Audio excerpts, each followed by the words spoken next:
Okay, in the news today, Microsoft and Samsung have agreed to cross-license their patent portfolios. They struck a deal to cross-license the portfolios of both companies, they say, to provide broad coverage for each company's products. As part of the deal, though, Samsung is paying a royalty to Microsoft for each Android unit that it sells. So that would include the Galaxy Tab and the Galaxy smartphone. Now, generally what we see in these cross-licenses is that the two companies have roughly equal-sized stockpiles of patents as weapons to use in the patent wars. And if you look at the numbers of patent filings, in 2010, the largest patent filer was IBM in terms of US patents, which are the most important patents for these patent wars. Number 2 was Samsung, with 4,518 new US patents issued in 2010. Number 3 was Microsoft, with 3,121 patents. So you may think there that Microsoft, in terms of new filings, its stockpile is a little bit smaller than Samsung's, but Samsung's had some catching up to do. The other thing to consider is that many of the patents held by these companies are not obvious. You don't know they're holding the patents. They buy patents and hold them in an LLC company that is a subsidiary and no one knows who the parent is. There's a lot of patents that are held in this way by LLC companies where the owners are unknown, undisclosed. The other thing to consider here is that Microsoft and Samsung actually are both reported to be members of the Intellectual Ventures patent pooling group, which is reported to have more than 30,000 patents. So they also participate in these pools. So these types of numbers have to be taken carefully because of who knows who has the largest pile. Obviously here we know that Microsoft has stronger patents in the smartphone handset type area because of the royalty that Samsung has agreed to pay on each Android handset and each unit sold.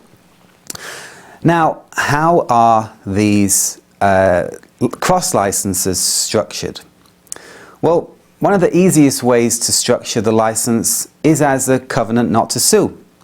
Basically, one side says to the other, I won't sue you for infringing my patents if you promise not to sue me for infringing your patents. It's essentially a peace treaty between two parties, or two partners in this case. The other way to structure these deals is as a patent pooling where each party has the right to take patents held by the other party and use them in litigation against a third party.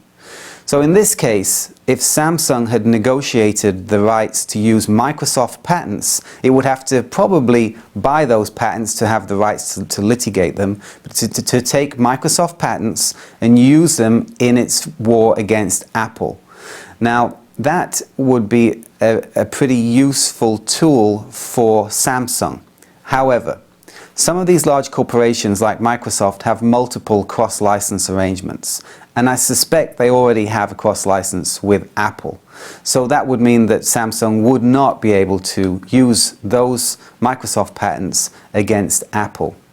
Now, even if Microsoft bought the patents, because what happens is when you license the patents, even in a cross-license like this, the license actually attaches to the patent. So if you sell the patent, the license goes with it.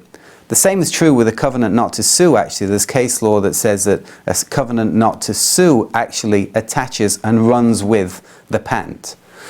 So now, one of my experiences in selling patent portfolios is that the more licenses that are attached to the portfolio, be they cross-licenses or any types of license, they reduce the value of the portfolio. And a portfolio that's heavily cross-licensed to many players in the industry, the value is reduced very, very little, actually. So another way to reduce the value, if Microsoft had said to Samsung, you have the right to license, here I'm licensing you my patents in this cross-license, and you have the rights to sub-license to third parties my patents. Essentially, what that means is the Microsoft patents are rendered worthless for all use by Microsoft.